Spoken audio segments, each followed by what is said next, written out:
can't talk to the parts like they're actually people, like they're little. You'll just indulge the dissociation. Ooh. So, clearly, we all have a lot of feelings around this one. We know this is taught amongst our colleagues. It's a common teaching of a lot of the experts, especially those who operate from theory of structural dissociation.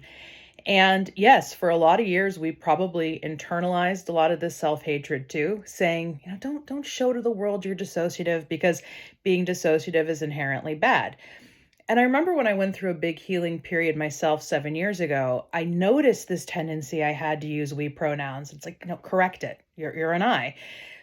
Yet, like with a lot of aspects of trauma healing, once I stepped out of the shame of that and was able to refer to myself as a system and acknowledge all of my parts and acknowledge that it's okay to use we pronouns, I actually got better. My healing shifted. So I don't think it's serving any of us to hold this down. Clearly, I have a lot of feelings here that I can continue ranting about, yet we'd like to turn to the wisdom of our contributors in Dissociation Made Simple. And like many aspects related to treating and healing issues around dissociation that may emerge, it's not the dissociation that's the problem. It's not having a dissociative system that's a problem. Yes, we may get into behaviors that cause problems for ourselves and others, and those need to be addressed. Yet, stifling the reality of who we are, many of us now are speaking up against the fact that this is not the way to do it.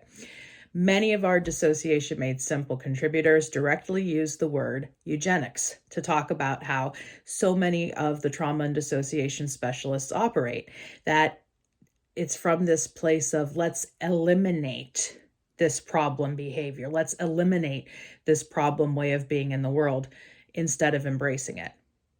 Now, on the issue of should therapists talk to parts as if they're actually people, that varies. And once more, with anything trauma or dissociation informed, we must elicit preference from the individual or the system we're dealing with.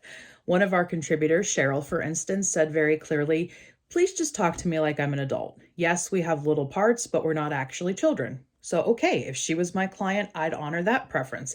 Yet many of our other contributors, like the Garden System, who does not identify as having a primary host, there's a sense of offense if you're not addressing the little parts as littles, if you're not regarding the parts as separate and distinct contributors that they have to bring to the table. So ask, get to know your client, get to know your system, and see what works for them. Instead of operating from these assumptions based on something you heard at a training about what the rules are.